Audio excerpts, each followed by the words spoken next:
This is Miss Stubbs, and I'm here to share with you a couple short classroom management tips of the day for how to handle a bad day of teaching, specifically with classroom management.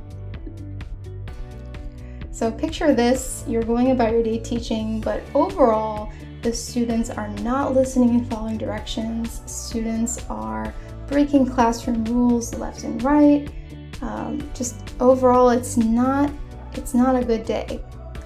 But I want you to remember tip number 1. Remember that you could be doing the most. You could be doing everything right with classroom management, but there are still going to be days where you don't get the results that you want, where students are still not meeting your high expectations for their behavior.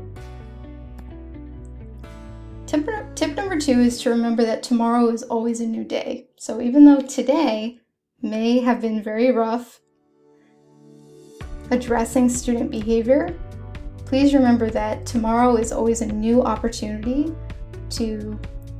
for students to make a fresh start and for you to address their behavior and approach classroom management in a new way.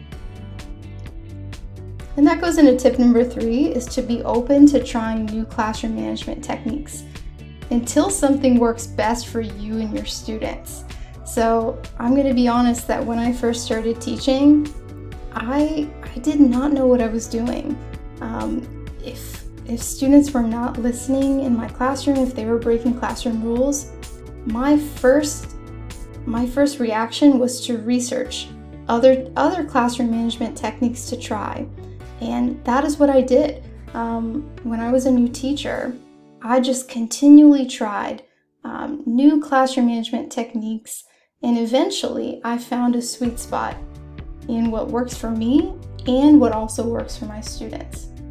So these are my classroom management tips of the day. I hope you enjoyed it, and goodbye.